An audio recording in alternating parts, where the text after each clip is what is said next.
Je m'appelle Nathalie, à 29 ans, j'ai toujours été la personne responsable dans notre famille.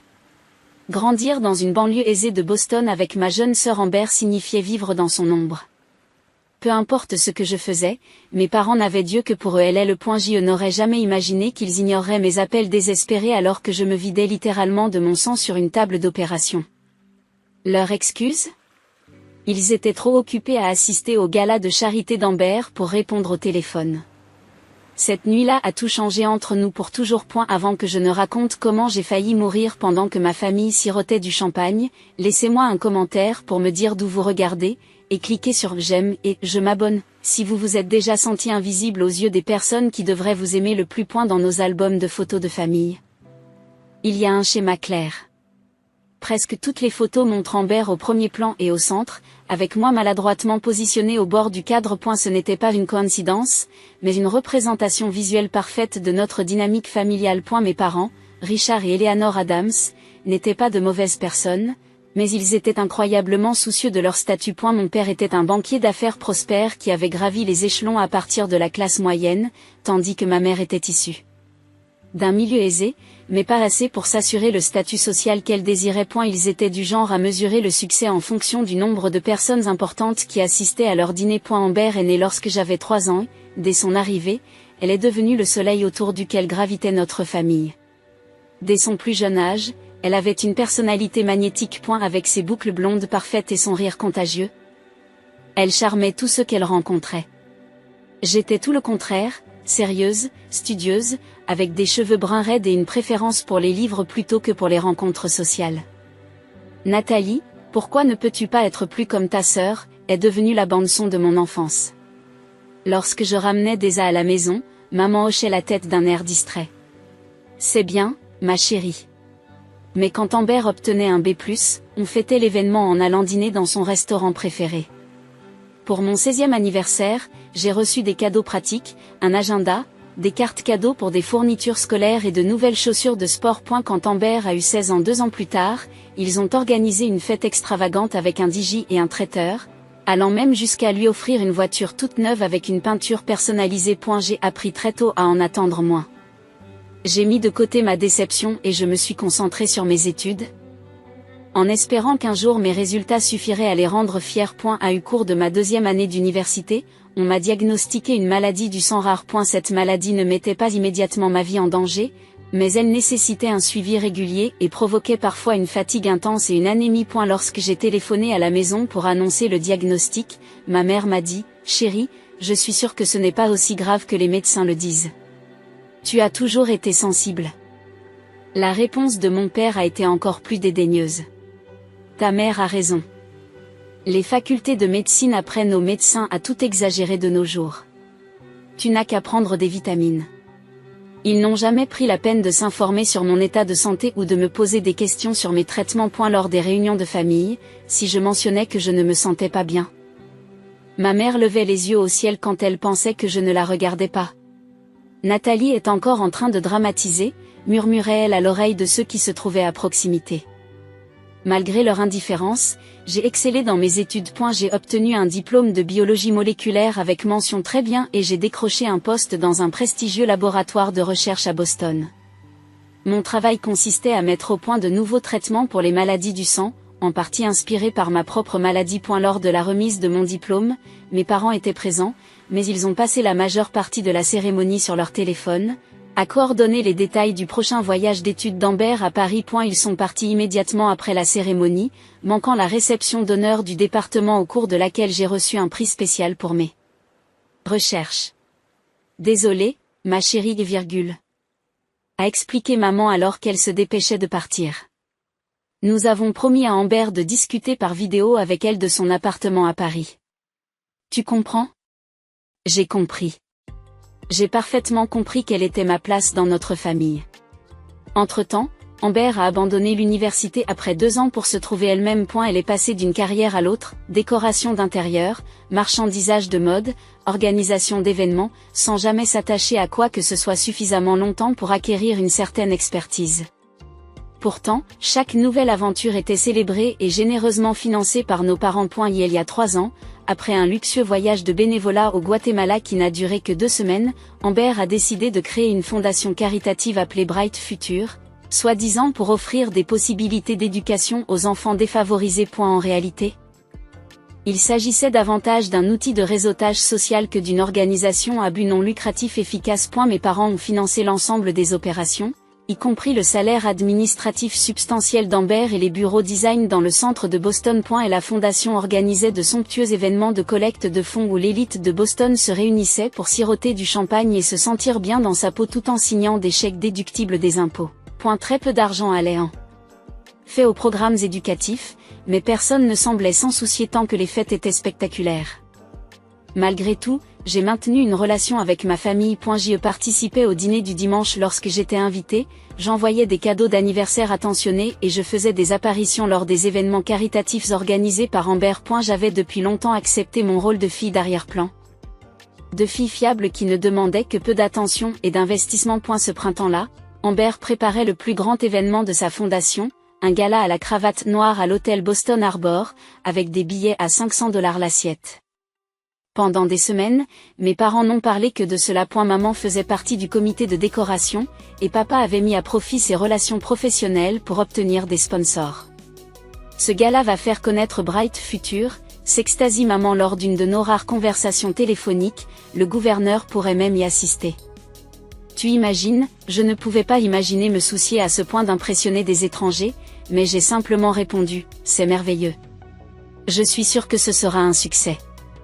Tu viens, n'est-ce pas, a-t-elle demandé, presque après coup. Bien sûr, répondis-je automatiquement.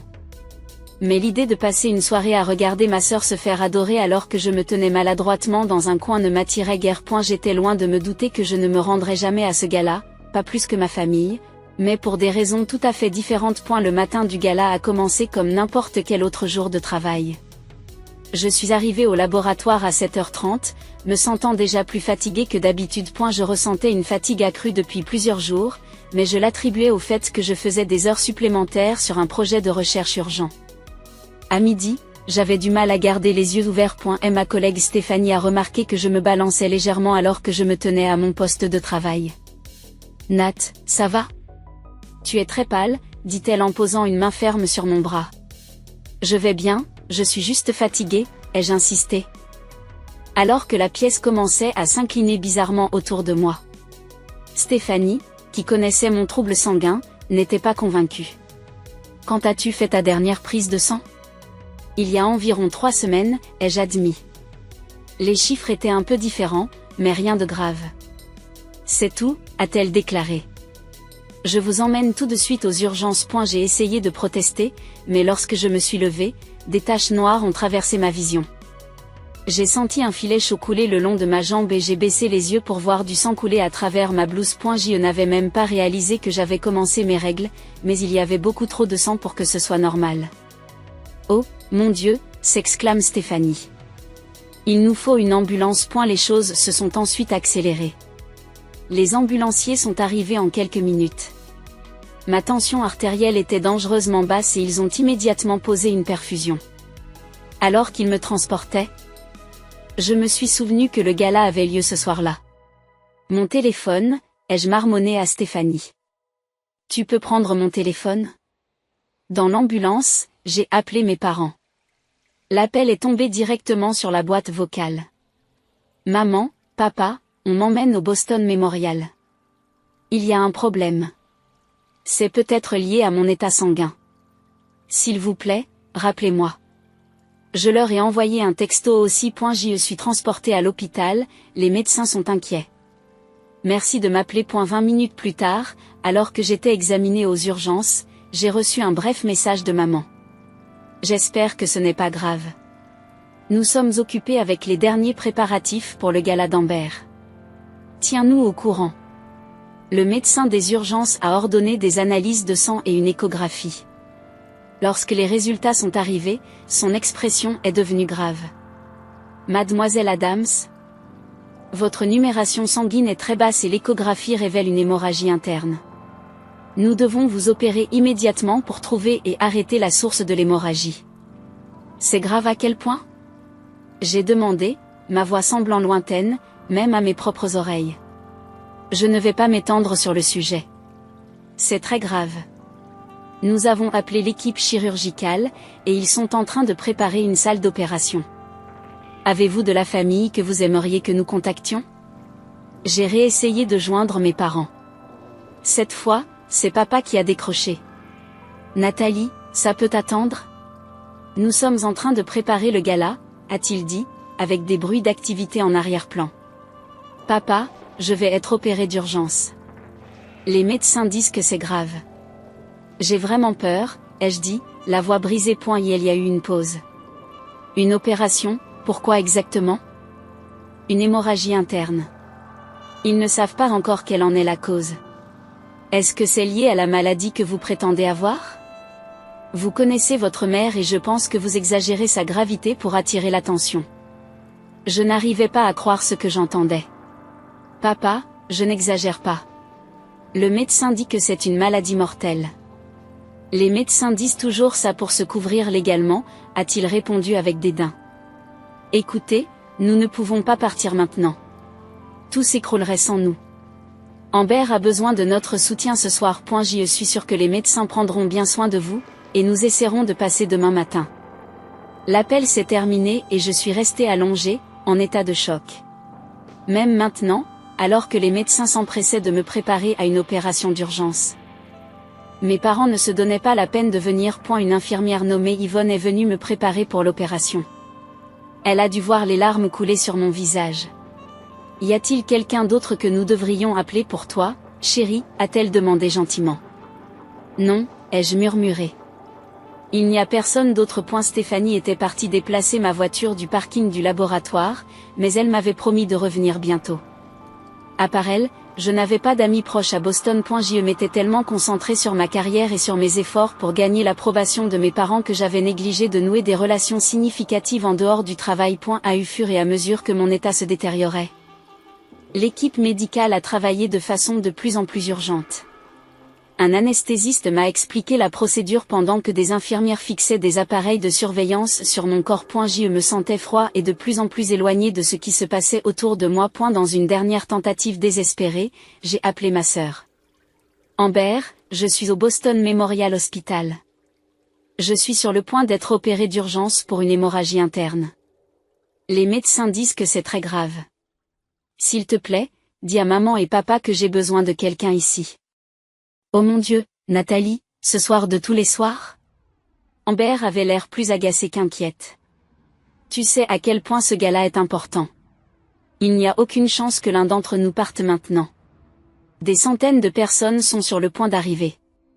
Amber, je pourrais mourir, ai-je dit sans embâge. Ne sois pas si dramatique. Tu fais toujours ça. Créer une crise à chaque fois que l'attention se porte sur moi. Je dois y aller. Les traiteurs ont besoin de moi. L'appel s'est terminé, et avec lui, toute illusion que j'avais sur ma place dans les priorités de ma famille. L'équipe chirurgicale est arrivée et l'anesthésiste s'est préparé à m'endormir. Yvonne m'a tenu la main tandis que les larmes coulaient silencieusement sur mes joues. Nous allons bien nous occuper de toi, m'a-t-elle promis. Je serai là quand tu te réveilleras. Alors que je perdais conscience, ma dernière pensée fut de me demander si ma famille s'apercevrait que je ne m'étais jamais réveillée. J'ai d'abord entendu les bips réguliers des moniteurs. Puis la douleur est apparue, une douleur profonde et lancinante dans tout l'abdomen. J'avais la gorge à vif et la bouche sèche. J'ai essayé d'ouvrir les yeux, mais ils semblaient alourdis.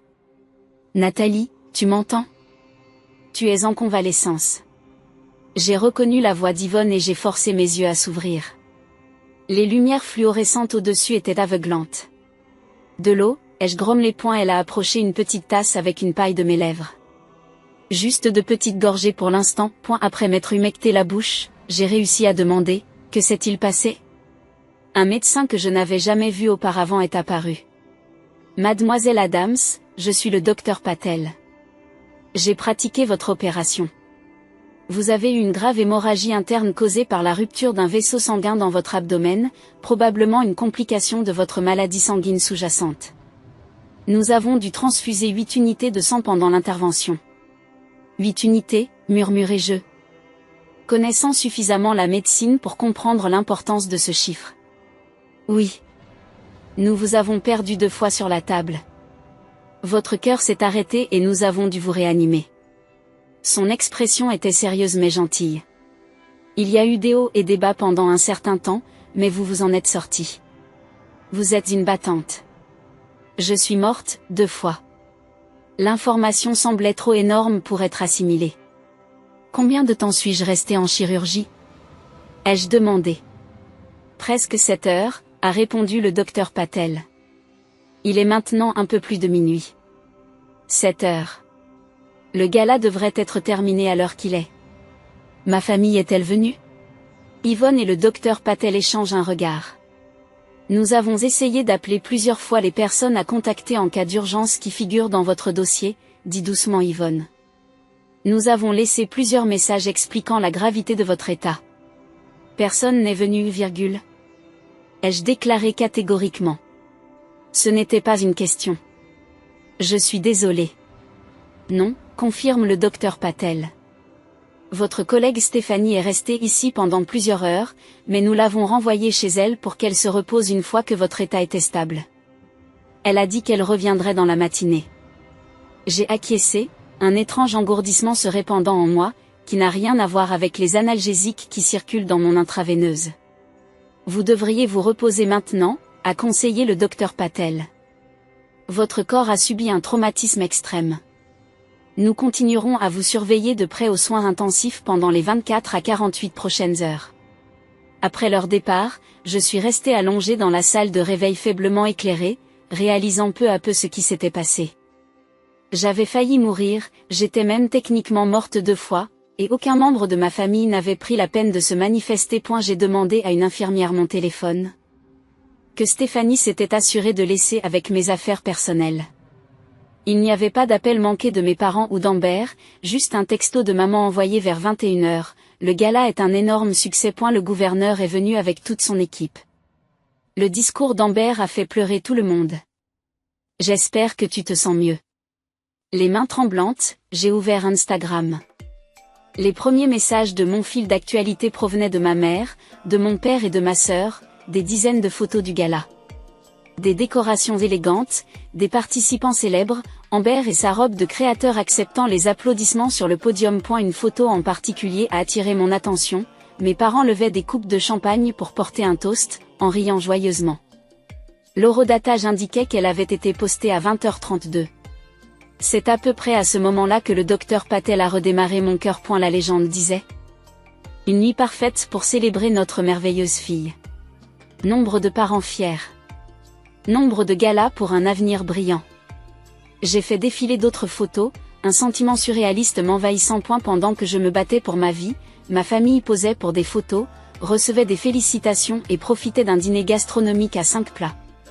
Pas une seule fois, apparemment, ils n'ont regardé leur téléphone ou ne se sont demandé comment allait leur autre fille. J'ai posé le téléphone et j'ai regardé le plafond, trop engourdi par les émotions, même pour pleurer. Le lendemain matin, j'ai été transférée à l'unité de soins intensifs.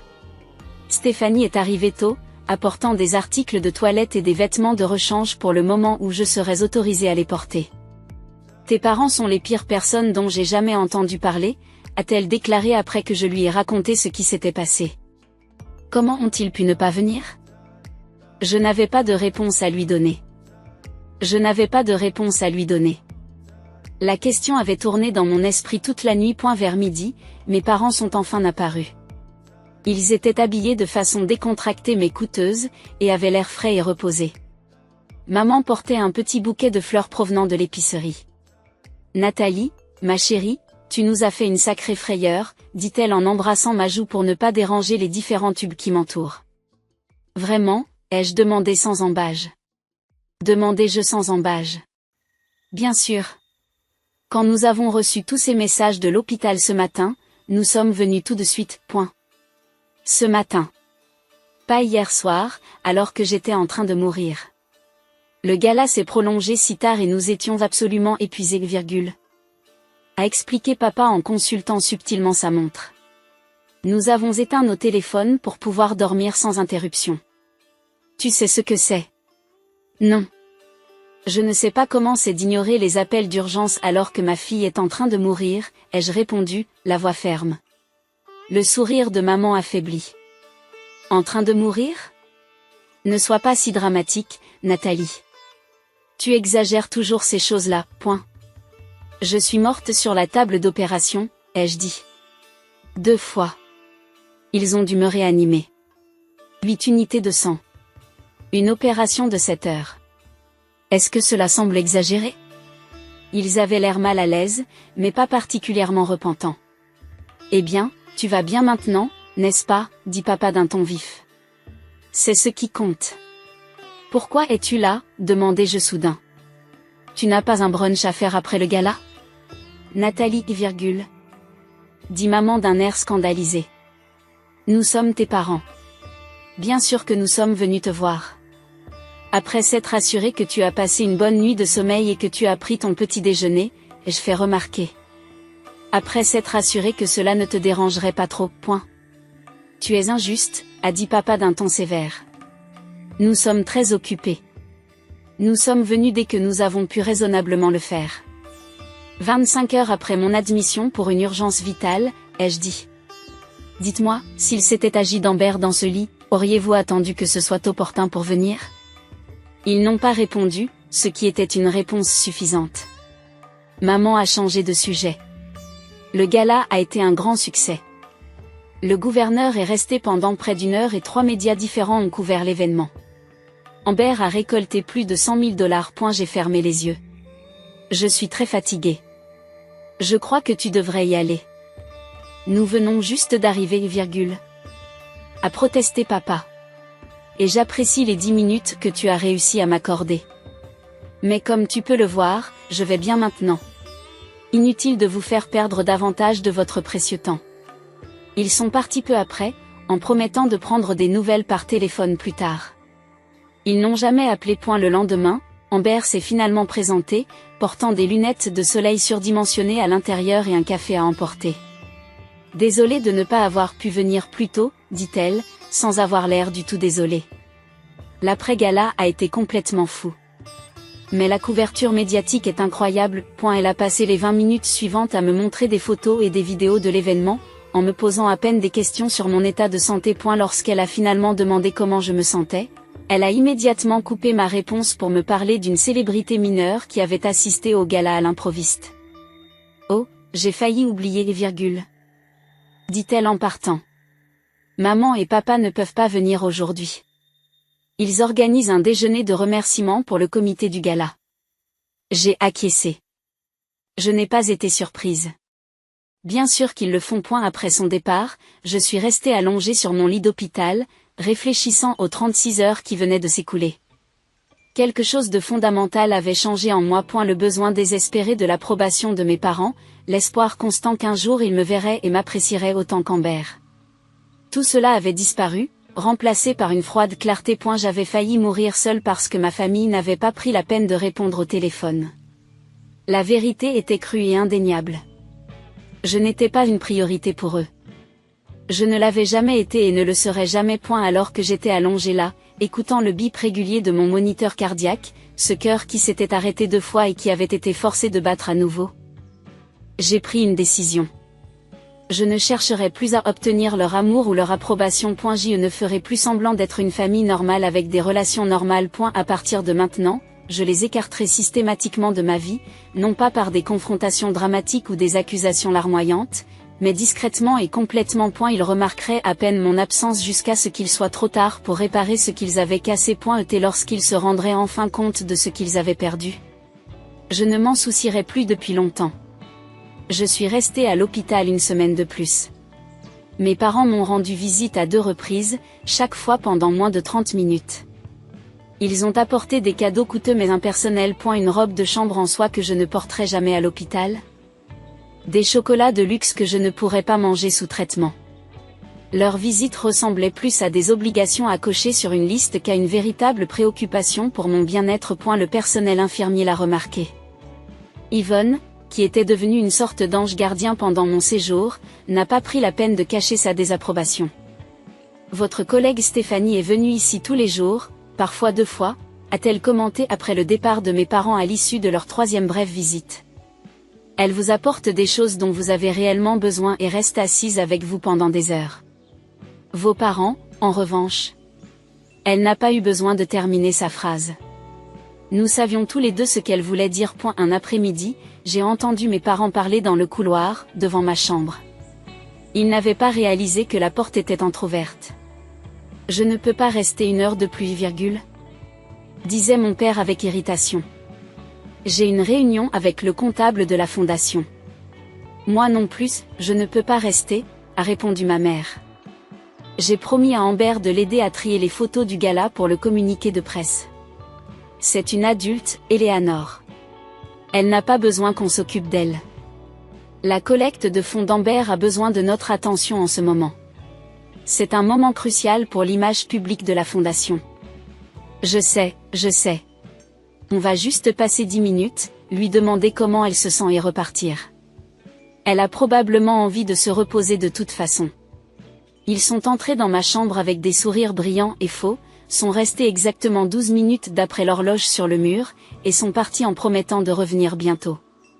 Elles ne sont pas revenues avant ma sortie. C'est Stéphanie qui m'a raccompagnée à l'hôpital. Elle m'a aidé à monter les escaliers jusqu'à mon appartement, a installé mes médicaments sur le comptoir de la cuisine et a rempli mon réfrigérateur de repas faciles à préparer. Je peux rester avec toi ce soir si tu veux, m'a-t-elle proposé. Le médecin a dit que tu ne devais pas rester seule pendant les 48 premières heures. C'est très gentil, mais ça ira, lui ai-je assuré. Ma voisine, Madame Patterson, a dit qu'elle viendrait me voir et j'ai tous les numéros d'urgence. La vérité, c'est que j'avais besoin d'être seule pour digérer tout cela et planifier mes prochaines actions. Après le départ de Stéphanie, je me suis assise à la table de ma cuisine avec un bloc-notes et j'ai commencé à dresser la liste de tout ce que je devais faire. Mon expérience de mort imminente avait clarifié ce que je voulais, une indépendance totale vis-à-vis de ma famille, non seulement sur le plan émotionnel, mais aussi sur le plan pratique, juridique et financier. Tout d'abord, j'aurais besoin d'un nouvel endroit où vivre. Mes parents n'avaient pas la clé de mon appartement actuel, mais ils en connaissaient l'adresse et pouvaient s'y rendre à l'improviste.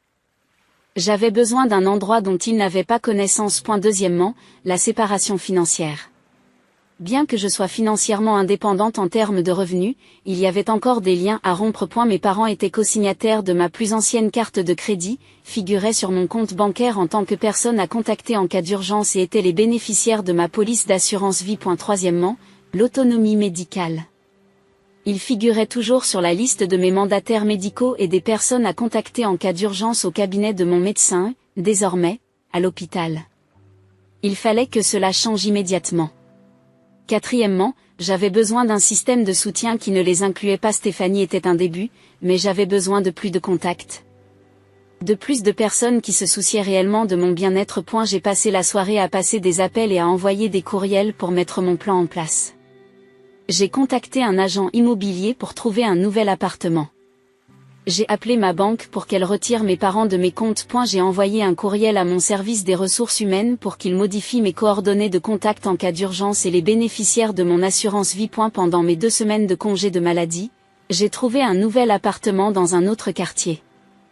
Il était plus petit que mon appartement actuel, mais se trouvait dans un immeuble sécurisé avec un portier, ce qui constituait une protection supplémentaire contre les visiteurs indésirables. J'ai commencé à déménager tranquillement mes biens, petit à petit, en faisant appel à un service de déménagement recommandé par Stéphanie. Je n'ai parlé de ce déménagement à aucun membre de ma famille. Pour autant qu'ils le sachent, j'étais toujours en convalescence à mon ancienne adresse. J'ai également trouvé un thérapeute spécialisé dans les traumatismes familiaux. Le docteur Winters m'a écouté sans porter de jugement pendant que je décrivais le comportement de ma famille et ma décision de prendre mes distances. Ce que vous décrivez ressemble à un schéma de négligence émotionnelle, a-t-elle déclaré lors de notre 2e séance. Votre urgence médicale l'a simplement mis en évidence. J'admets que je me sens parfois coupable, comme si je réagissais de manière excessive ou que j'étais vindicative. Nathalie, fixer des limites n'est pas vindicatif. C'est de l'autopréservation. Tu as failli mourir seule parce que ta famille n'a pas pris la peine de répondre au téléphone en cas d'urgence vitale. Ce n'est pas rien. Ils ne voient pas les choses de cette façon. Ils pensent que je dramatise. Leur incapacité à reconnaître le mal qu'ils ont causé n'invalide pas votre expérience, dit fermement le docteur Winters. Vous ne les coupez pas dans un accès de colère. Vous faites un choix délibéré pour vous protéger contre d'autres préjudices. Ces séances sont devenues une bouée de sauvetage alors que je naviguais dans les turbulences émotionnelles de ma décision. Il y a eu des moments de doute, des moments où la loyauté familiale enracinée m'a fait douter du bien fondé de ma décision. Le docteur Winters m'a aidé à reconnaître que ces moments étaient le résultat d'années de conditionnement à faire passer les besoins de ma famille avant les miens. Lorsque j'ai repris le travail, j'avais emménagé dans mon nouvel appartement. Changé tous mes contacts d'urgence, retiré mes parents de mes comptes financiers et mis à jour mon testament. Je n'avais informé aucun membre de ma famille de ces changements. Ma mère m'a appelé une fois pendant cette période, non pas pour s'assurer de mon rétablissement, mais pour me demander si j'accepterais de participer à un dîner de remerciement pour les principaux donateurs de la Fondation Amber. Je lui ai répondu franchement, je ne me sens pas encore prête à participer à des événements sociaux. Les médecins veulent que j'y aille doucement pendant encore au moins un mois. Ce n'est qu'un dîner, Nathalie, dit-elle avec impatience. Vous pouvez certainement vous asseoir à une table pendant quelques heures. Ces donneurs ont demandé de tes nouvelles, ils ont appris que tu étais malade et ils veulent s'assurer que tu vas bien. Ils ont appris que j'étais malade? Que leur avez-vous dit exactement? Il y a eu une légère pause. Juste que vous aviez une petite intervention médicale et que vous ne pouviez pas assister au gala. Une petite intervention médicale. Pas que j'avais failli mourir d'une hémorragie interne. Pas que mon cœur se soit arrêté 2 fois sur la table d'opération. Je ne participerai pas, ai-je dit fermement. Envoyez-moi mes excuses. Nathalie, c'est important pour ta sœur. Tu ne peux pas penser à quelqu'un d'autre qu'à toi pour une fois? L'ironie était si forte que j'ai failli rire. Au revoir, maman. Je dois y aller. J'ai raccroché et bloqué son numéro. C'était la première action ouvertement hostile que je prenais, mais elle me semblait juste. Je n'étais pas prête à faire face à ces manipulations. Ce soir-là, je me suis assise sur le balcon de mon nouvel appartement. Regardant le coucher de soleil sur la ligne d'horizon de la ville que mes parents ne verraient jamais de ce point de vue. La douleur dans ma poitrine n'était plus seulement due à la cicatrisation chirurgicale. C'était du chagrin. Le chagrin pour la famille que j'avais toujours voulu mais que je n'avais jamais eu. Le chagrin pour les années passées à essayer de gagner l'amour qui aurait dû être donné gratuitement. Mais sous le chagrin se cachait quelque chose de nouveau. Une détermination tranquille. Je construirais une vie qui ne consisterait pas à essayer de plaire à des gens qui ne peuvent pas l'être. Je trouverais des liens avec des personnes qui m'appréciaient pour ce que j'étais, et non pour ce que je pouvais faire pour elles ou pour l'image que j'avais d'elles. J'en avais assez de saigner pour des gens qui ne remarqueraient même pas que j'étais blessée. À eu cours des 6 mois suivants, j'ai poursuivi méthodiquement mon plan de séparation. Je l'ai fait progressivement. En donnant à ma famille de nombreuses occasions de remarquer ce qui se passait et peut-être d'essayer d'y remédier. Ils ne l'ont jamais fait. 2 mois après mon opération, on m'a proposé un poste de chercheur dans un centre médical prestigieux de Chicago. Le moment n'aurait pas pu être mieux choisi. Il s'agissait d'une avancée professionnelle importante, mais surtout d'une distance physique entre moi et ma famille. J'ai accepté immédiatement. Lorsque les formalités administratives ont été finalisées, j'ai attendu une semaine avant mon déménagement pour en informer mes parents. Mon père a répété « Chicago » lorsque je lui ai annoncé la nouvelle au téléphone. Pourquoi veux-tu déménager là-bas? C'est une excellente opportunité, ai-je expliqué. Ils font des recherches révolutionnaires sur les maladies du sang. Mais ta vie est ici, à Boston. Ta famille est ici. J'ai failli demander où se trouvait cette famille lorsque je mourrais à l'hôpital. Mais j'ai gardé une voix neutre. C'est un excellent choix de carrière. Je commence dans 10 jours. 10 jours? Et tu nous le dis seulement maintenant? J'ai été occupée par les préparatifs, ai-je dit vaguement. Il y a eu une pause. Eh bien, je suppose que des félicitations s'imposent. Ta mère sera déçue que tu déménages si loin. Vraiment? J'en doute. Merci, papa. Je devrais y aller. J'ai beaucoup de bagages à faire. Bien sûr. Fais-nous savoir si tu as besoin d'aide. Je ne le ferai pas. Et nous le savions tous les deux. L'appel s'est terminé sans réelle émotion de part et d'autre. La réaction de ma mère a été tout aussi tiède. Chicago. Je suppose que c'est bien pour ta carrière. Tu reviendras pour Thanksgiving? Amber reçoit dans son nouvel appartement. Je ne pense pas. Je dois encore m'installer, et je ne pourrai probablement pas prendre de congé si tôt après avoir commencé. Noël alors. Tu dois rentrer à la maison pour Noël.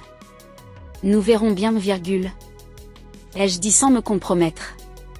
Je ne peux vraiment pas faire de plan si longtemps à l'avance pour l'instant. La réponse de ma sœur est arrivée par texto. Maman dit qu'elle déménage à Chicago? WTF Nat? Pourquoi si loin? Qui va m'aider pour la collecte de fonds du printemps? Je n'ai pas pris la peine de répondre. Aucun d'entre eux n'a proposé de m'aider à déménager. Aucun n'a demandé ma nouvelle adresse. Aucun d'entre eux n'a semblé particulièrement triste de me voir partir. Cela n'a fait que confirmer ce que je savais déjà. Je n'étais pas indispensable à leur vie. J'ai déménagé à Chicago au début du mois d'octobre. Mon nouvel appartement se trouvait dans une tour, avec une vue imprenable sur le lac Michigan. Je me suis jetée à corps perdu dans mon nouveau travail, qui était à la fois stimulant et gratifiant, ce que mon ancien poste n'avait pas été. Et je travaillais désormais directement avec les patients, et non plus seulement en laboratoire. Et j'aidais des personnes atteintes de maladies similaires à la mienne. Stéphanie et moi sommes restés en contact grâce à des appels vidéo hebdomadaires.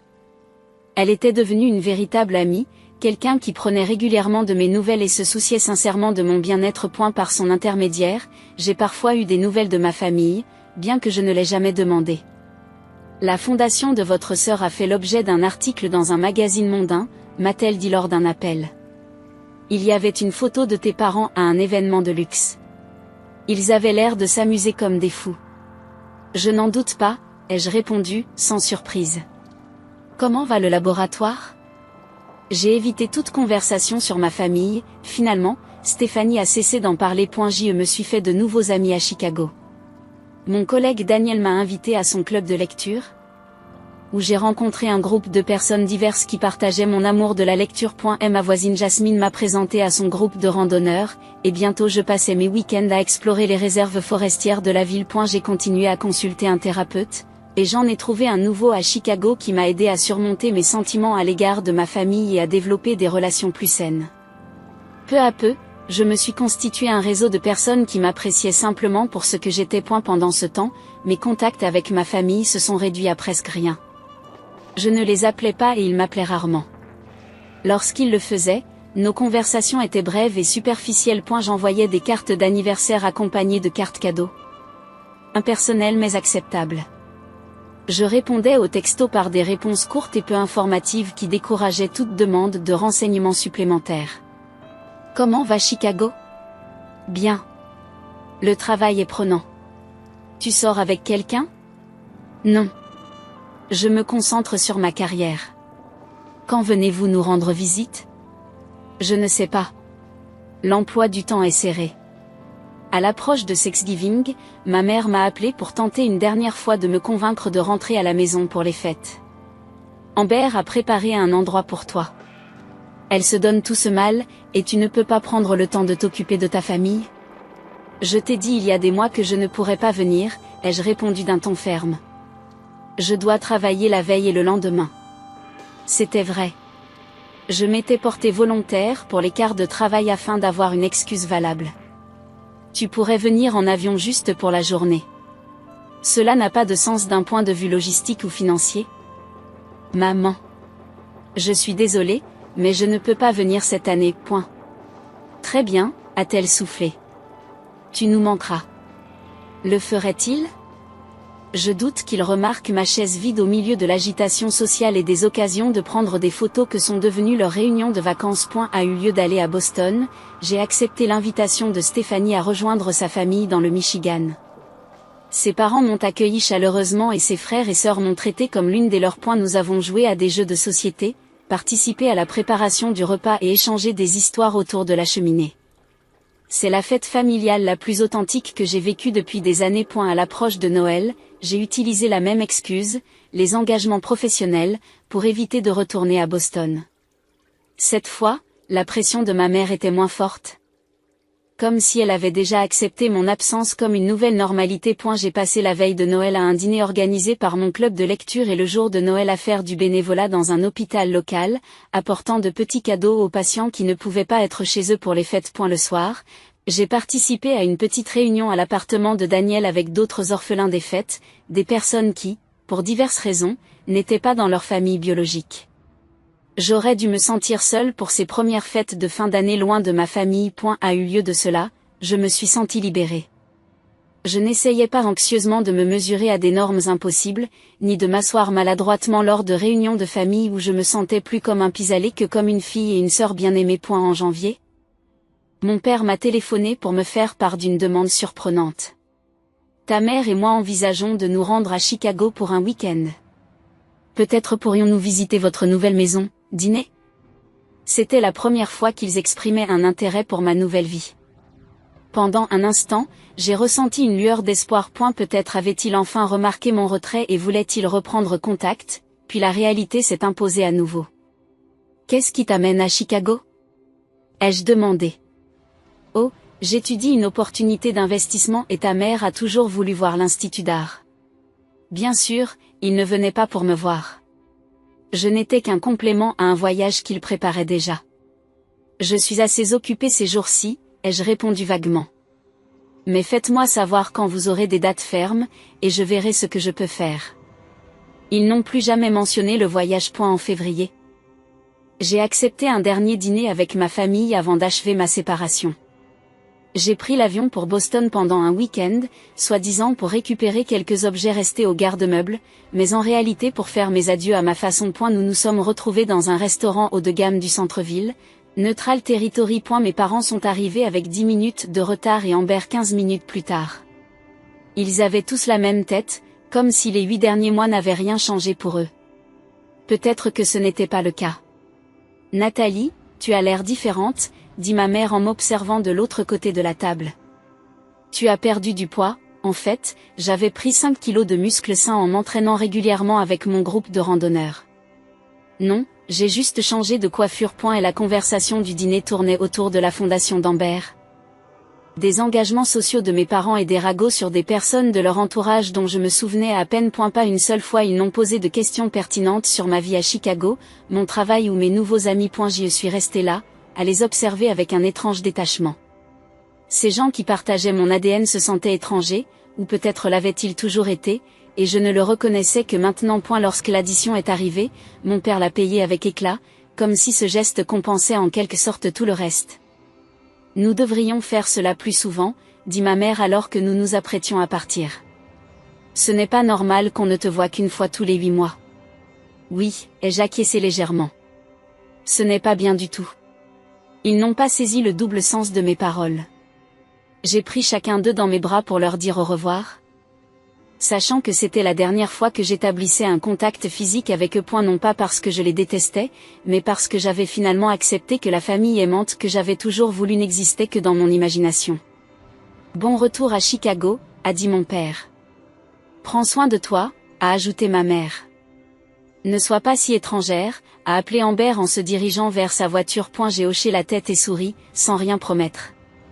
Ils ne l'ont pas remarqué. Dans l'avion qui me ramenait à Chicago, j'ai ressenti un étrange mélange de chagrin et de soulagement. Le chagrin concernait ce qui aurait pu être. Les relations familiales que j'avais toujours souhaitées mais que je n'avais jamais eu. Le soulagement, c'était d'avoir enfin cessé de prétendre que nous étions une famille normale et aimante. J'y m'étais discrètement effacé de leur vie, et ils l'avaient à peine remarqué. Cette prise de conscience m'a fait mal. Mais elle m'a aussi confirmé que ma décision était la bonne. Et au retour à Chicago, j'ai achevé les dernières étapes de mon plan de séparation. J'ai changé de numéro de téléphone, ne donnant le nouveau qu'aux personnes en qui j'avais confiance. J'ai créé de nouveaux comptes de messagerie et profils de médias sociaux, abandonnant ceux auxquels ma famille pouvait accéder. J'ai mis en place une redirection du courrier pour m'assurer que rien d'important n'était envoyé à mes anciennes adresses. Je n'ai pas annoncé ces changements à ma famille. J'ai simplement disparu des canaux qu'ils avaient l'habitude d'utiliser, devenant progressivement injoignables. S'ils voulaient vraiment me retrouver, ils le pourraient, mais ils devraient faire un effort. Vu de notre histoire, je ne m'attendais pas à ce qu'ils fassent beaucoup d'efforts. Presque exactement un an après ma propre urgence médicale. Je me trouvais dans une réunion de recherche lorsque mon téléphone a commencé à bourdonner de façon répétée dans ma poche. Je l'ai ignoré, me concentrant sur la présentation d'un nouveau protocole de traitement prometteur. À la fin de la réunion, 2 heures plus tard, j'ai vérifié mon téléphone et j'ai trouvé 15 appels manqués et de nombreux SMS de ma mère et de ma sœur. Le premier message de ma mère disait « Nathalie, appelle immédiatement. Ton père a eu une crise cardiaque. Nous sommes au Boston Memorial. » Les messages suivants sont devenus de plus en plus désespérés. « Où es-tu ? Papa est au bloc opératoire. » C'est grave. Il s'est effondré pendant sa réunion du matin. Ils font un pontage. Nathalie, s'il te plaît, appelle. On a besoin de toi ici. Le dernier message envoyé il y a à peine 30 minutes, votre père est sorti du bloc opératoire. Son état est critique, mais stable. Où es-tu ? Nous avons besoin que tu rentres à la maison. Tout de suite. Je suis restée dans le couloir, fixant mon téléphone, un mélange complexe d'émotions m'envahissant. Je m'inquiétais pour mon père, bien sûr. Je ne lui souhaite pas de mal. Mais aussi un profond sentiment d'ironie. Il se trouvait dans le même hôpital où j'avais failli mourir alors qu'ils assistaient à un gala. Maintenant, ils attendaient de moi que je laisse tout tomber et que je me précipite à leur côté. J'ai marché lentement jusqu'à mon bureau, j'ai fermé la porte et je me suis assise pour réfléchir. Il ne s'agissait pas d'une vengeance. Je ne refusais pas d'y aller parce qu'ils avaient refusé de venir quand j'avais besoin d'eux. Il s'agissait du modèle de comportement qui avait défini notre relation pendant des décennies. Si je laissais tout tomber et prenais l'avion pour Boston maintenant, qu'est-ce que cela prouverait ? Qu'ils pouvaient m'ignorer jusqu'à ce qu'ils aient besoin de moi, que malgré tout, j'accourais toujours lorsqu'on m'appellerait. Que leurs urgences méritaient une réponse immédiate alors que les miennes pouvaient être programmées à leur convenance, je n'essayais pas de les punir. Je me protégeais pour ne pas retomber dans mes vieux schémas. Après mûre réflexion, j'ai envoyé un message à ma mère. Je suis désolée pour papa. J'espère qu'il se rétablira rapidement. J'ai des engagements que je ne peux pas rompre. Tiens-moi au courant de son état. Sa réponse a été immédiate et incrédule. Sa réponse fut immédiate et incrédule. Tu es sérieuse ? Ton père pourrait mourir ? Quels que soient les engagements que tu as. Ils ne peuvent pas être plus importants que la famille. J'ai fixé le mot « famille » pendant un long moment. La famille est la même famille qui avait été trop occupée pour répondre au téléphone lorsque j'étais mourante. La même famille qui avait à peine remarqué que j'avais déménagé à des centaines de kilomètres. Et la même famille qui n'avait pas pris la peine de poser des questions pertinentes sur ma vie lors de nos rares échanges. J'ai tapé une réponse simple. C'est toi qui m'as appris ce que signifie la famille. Puis j'ai éteint mon téléphone. Le lendemain matin, j'ai commandé une modeste composition florale à envoyer dans la chambre d'hôpital de mon père, accompagnée d'une carte sur laquelle on pouvait lire « Je te souhaite simplement un prompt rétablissement, Nathalie. » Lorsque j'ai rallumé mon téléphone, j'ai reçu d'autres appels manqués et des SMS énervés, dont plusieurs d'Amber. « Je n'arrive pas à croire que tu fasses ça, écrit-elle. Papa pourrait mourir et tu agis comme si ce n'était rien. Quel genre de personne es-tu en train de devenir ? Le genre de personne qui s'estime suffisamment pour ne pas courir vers des gens qui n'ont jamais couru vers elle. Je n'ai pas répondu au message. A eu lieu de cela, j'ai appelé directement l'hôpital et j'ai parlé à une infirmière de l'étage où se trouvait mon père, en me présentant comme sa fille et en demandant des nouvelles de son état. L'infirmière m'a informé qu'il se remettait bien de son triple pontage et qu'on s'attendait à ce qu'il se rétablisse complètement s'il recevait les soins nécessaires et s'il changeait de mode de vie. Je l'ai remercié et j'ai raccroché, soulagé qu'il soit hors de danger. Mais fermement décidé à ne pas aller à Boston. 3 jours plus tard, ma mère a laissé un message vocal sur mon téléphone professionnel. Que je n'avais pas changé. Ton père sort de l'hôpital demain. Il a demandé de tes nouvelles à plusieurs reprises. Je ne comprends pas comment tu peux être aussi froide. Ce n'est pas la fille que nous avons élevée. Quand tu seras prête à expliquer ton comportement et à t'excuser, nous t'attendrons. J'ai effacé le message sans répondre. Une semaine s'est écoulée. Puis 2. Les messages de colère ont progressivement cédé la place à des messages confus, puis à des messages blessés, enfin, à des messages contemplatifs. Nathalie, j'ai réfléchi à ce que tu as dit, sur le fait que nous devions apprendre ce que signifie la famille. Que voulais-tu dire par là? Appelle-moi quand tu pourras. Et puis, le plus surprenant, de la part de mon père, Nathalie, c'est papa. Mon infarctus m'a donné le temps de réfléchir à beaucoup de choses. Y compris à notre relation. Je sens que quelque chose ne va pas du tout entre nous. J'aimerais comprendre ce qui s'est passé. Appelez-moi quand vous serez prêt. Je n'ai pas appelé, mais j'ai envoyé un bref courriel. Je suis contente que tu te remettes bien. Je ne suis pas prêt pour une conversation téléphonique, mais je vais vous dire ceci. Lorsque j'ai fait une hémorragie interne et que j'ai codé sur une table d'opération l'année dernière, maman et toi étiez au gala d'Ambert, ayant éteint vos téléphones parce que vous ne vouliez pas être dérangés. Cela m'a appris tout ce que je devais savoir sur ma place dans cette famille. Je te souhaite bonne chance, mais je dois me protéger d'une nouvelle déception. Et la réponse de mon père est arrivée le lendemain. Je ne sais pas quoi dire, si ce n'est que je suis désolée. À l'époque, nous n'avons pas compris la gravité de ton état.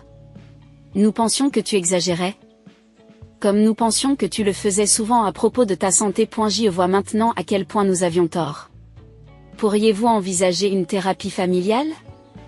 Nous voulons arranger les choses. J'ai lu le courriel plusieurs fois. Il y avait une reconnaissance des torts, mais aussi une réserve, mais ils n'ont pas compris. Ils pensaient que j'exagérais. Même en s'excusant, ils ne pouvaient pas assumer pleinement leur comportement. J'ai répondu simplement, je ne suis pas intéressée par une thérapie familiale pour le moment. J'ai besoin d'espace pour guérir selon mes propres termes. Ils ont respecté mes souhaits, du moins temporairement. Les messages sont devenus moins fréquents. Mais ils n'ont pas complètement cessé. Ma mère m'envoyait des nouvelles de la guérison de mon père. Amber envoyait de temps en temps des liens vers des articles qu'elle pensait susceptibles de m'intéresser sur le plan professionnel, de petites tentatives pour maintenir un lien. Je répondais poliment mais brièvement, ne donnant rien de substantiel sur ma vie ou mes sentiments. Je n'étais pas cruelle. J'étais prudente. Des années de négligence émotionnelle ne pouvaient pas être effacées par un problème de santé et quelques messages d'excuses. 3 mois après la crise cardiaque de mon père, ma mère a rappelé mon numéro de téléphone professionnel. Nathalie, nous avons beaucoup parlé, ton père, Amber et moi. De la façon dont nous t'avons traité au fil des ans. Sa voix était différente. Plus humble? Peut-être. Nous ne l'avons pas vu avant. Nous avons toujours fait passer Amber en premier. Comment nous avons négligé ton état de santé? Comment nous n'étions pas là quand tu avais le plus besoin de nous? Je suis resté silencieux, j'ai écouté. La crise cardiaque de ton père nous a fait comprendre que nous pouvions te perdre. Que nous t'avons peut-être déjà perdu dans les domaines les plus importants. Nous aimerions essayer de nous racheter, si vous nous le permettez. Qu'est-ce que vous proposez exactement? J'ai demandé, d'une voix neutre. Nous aimerions te rendre visite à Chicago. Voir où vous vivez. Où tu travailles. Apprendre à connaître ta vie là-bas. Pas d'attente. Juste une chance de commencer à comprendre qui vous êtes maintenant. J'ai examiné attentivement la demande. Une partie de moi voulait refuser catégoriquement, mais une autre partie, celle qui travaillait sur mes sentiments en thérapie depuis plus d'1 an, reconnaissait qu'il s'agissait d'une étape potentiellement importante dans mon propre processus de guérison. Je vais y réfléchir, ai-je finalement dit. Je vous tiendrai au courant. Après en avoir discuté avec mon thérapeute, j'ai accepté une rencontre, mais à mes conditions, non pas dans mon appartement, qui était mon sanctuaire, mais dans un restaurant neutre. Pas pour une visite prolongée, mais pour un seul repas. Un environnement contrôlé où je pouvais partir si nécessaire. Je n'étais pas prête à les laisser revenir dans ma vie, mais j'étais prête à entendre ce qu'ils avaient à dire. 2 ans après avoir frôlé la mort dans cet hôpital de Boston, ma vie s'était transformée d'une manière que je n'aurais jamais imaginée. Chicago était devenu mon véritable foyer, un endroit où j'avais construit une vie centrée sur mes propres besoins et valeurs. Plutôt que sur la recherche d'une approbation qui ne venait jamais. Mes recherches étaient florissantes. J'avais publié 2 articles importants sur les protocoles de traitement des maladies rares du sang et je dirigeais un essai clinique dont les résultats étaient prometteurs. Ma propre maladie était bien gérée grâce à un traitement que j'avais contribué à mettre au point. Mon cercle social s'était élargi au-delà d'eux. Mes premières relations.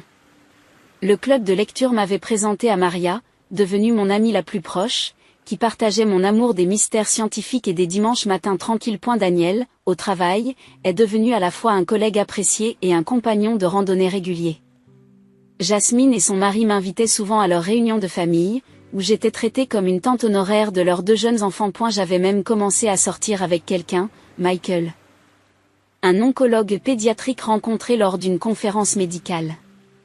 Notre relation était encore récente, mais elle reposait sur un respect mutuel et un intérêt sincère pour la vie et le travail de l'autre. Grâce à la thérapie, j'ai pu surmonter une grande partie de mon chagrin lié à mes relations familiales.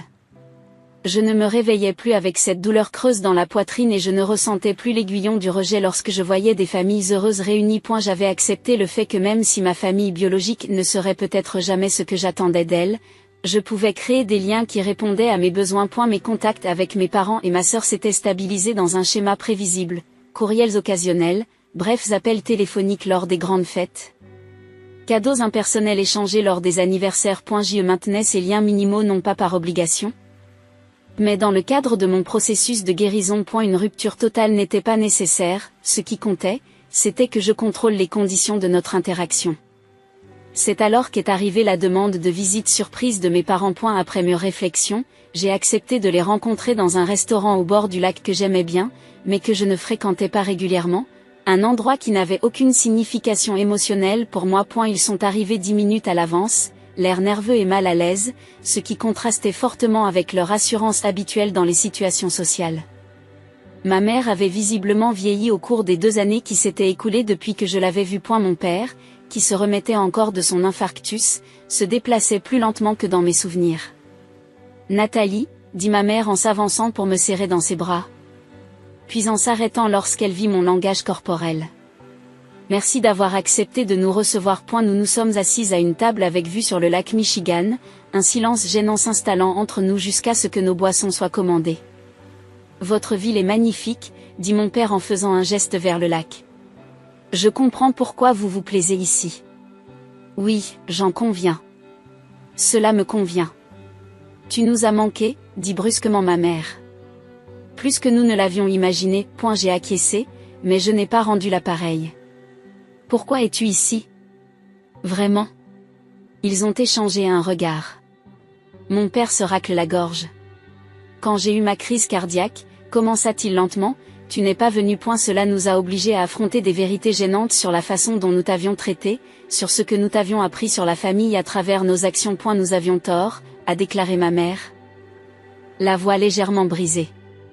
La façon dont nous avons donné la priorité à Amber, la façon dont nous avons ignoré tes problèmes de santé, la façon dont nous n'avons pas été là quand tu as failli mourir. Nous avons eu tort et nous sommes profondément désolés. Nous n'attendons pas de pardon, a ajouté mon père. Nous voulons juste que tu saches que nous comprenons maintenant ce que nous avons fait. Et nous aimerions avoir une chance de faire mieux si vous êtes prêts à nous donner cette chance. Je les ai étudiés attentivement, à la recherche de signes des anciens schémas, du rejet subtil, de l'impatience, de la sollicitude qui masque une véritable indifférence. Je n'ai rien vu de tel. Ce que j'ai vu, ce sont 2 personnes confrontées aux conséquences de leur choix et qui les trouvent douloureuses. J'apprécie vos excuses, ai-je finalement dit. Mais il faut que tu comprennes quelque chose. Je ne suis plus la même personne qu'il y a 2 ans. Je n'ai plus besoin de ton approbation. Je n'organise pas ma vie en essayant de gagner ton attention. Et si nous devons avoir une relation à l'avenir, ce sera dans d'autres conditions. Quelles conditions? Demande ma mère. L'honnêteté, le respect de mes limites, l'acceptation du fait que j'ai une vie bien remplie qui ne t'inclut pas dans tous les aspects. Et surtout, ne t'attends pas à ce que je laisse tout tomber quand tu décides que tu veux mon attention, comme tu t'attends à ce qu'Amber le fasse. Ils acquiescèrent, étonnamment réceptifs. Nous pouvons accepter ces conditions, a déclaré mon père. Nous voulons juste avoir une chance de te connaître à nouveau, le vrai toi, pas la version de toi que nous pensions connaître. Nous avons parlé pendant près de 3 heures. Ils m'ont posé des questions sur mon travail, mes amis, ma vie à Chicago. Des questions qu'ils n'avaient jamais pris la peine de poser auparavant. J'ai répondu honnêtement, mais j'ai gardé une distance émotionnelle. Il ne s'agissait pas d'une réconciliation. Il s'agissait de négocier de nouvelles limites. Lorsque nous nous sommes séparés, il n'y a pas eu d'accolade larmoyante ni de déclaration spectaculaire sur le renouvellement des liens familiaux. Nous avons simplement reconnu avec prudence que, peut-être, avec du temps et des efforts, nous pourrions développer une relation plus saine. Ma relation avec Amber a évolué séparément de ma relation avec mes parents. Un mois après leur visite, elle m'a appelé directement, ce qu'elle faisait rarement. J'ai beaucoup pensé à nous, m'a-t-elle dit sans préambule. Je n'ai jamais vraiment vu ce qui se passait avec toi.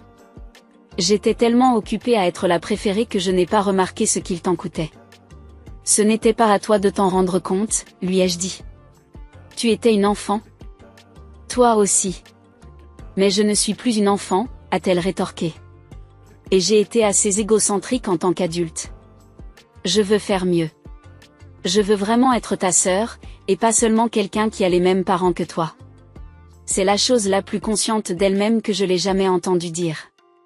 Nous avons commencé à passer des appels vidéo mensuels, d'abord maladroits, puis de plus en plus sincères. Elle est même venue me rendre visite à Chicago, seule, et a fait un réel effort pour comprendre ma vie là-bas. Mon parcours de guérison s'est poursuivi, avec et sans ma famille. J'ai rejoint un groupe de soutien pour les personnes ayant vécu un éloignement familial, trouvant du réconfort dans les histoires et les stratégies partagées. J'ai poursuivi ma thérapie en travaillant sur les émotions complexes qui sont apparues au fur et à mesure que la dynamique de ma famille évoluait. J'ai construit ce que mon thérapeute a appelé une famille choisie, des personnes liées par l'amour et le respect mutuel plutôt que par l'ADN. Nous avons célébré les fêtes ensemble, nous nous sommes soutenus mutuellement dans les épreuves et nous avons partagé les joies de la vie. J'ai maintenu des limites prudentes avec mes parents et ma sœur. Nos relations étaient limitées mais plus honnêtes qu'elles ne l'avaient jamais été. Ils représentaient désormais une petite partie de ma vie plutôt qu'un facteur déterminant, et c'était une bonne chose. Le jour où j'ai failli me vider de mon sang sur la table d'opération, quelque chose en moi a changé de façon permanente. J'ai appris que parfois, les personnes qui devraient vous aimer le plus sont celles qui en sont le moins capables, mais j'ai aussi appris que je me suffis à moi-même. Ma valeur ne se mesure pas à leur approbation, et ma vie est plus riche maintenant que j'ai cessé de la rechercher. Parfois, la forme la plus authentique d'amour de soi est de savoir quand s'éloigner. Avez-vous déjà dû vous éloigner d'une famille pour votre propre bien-être émotionnel ?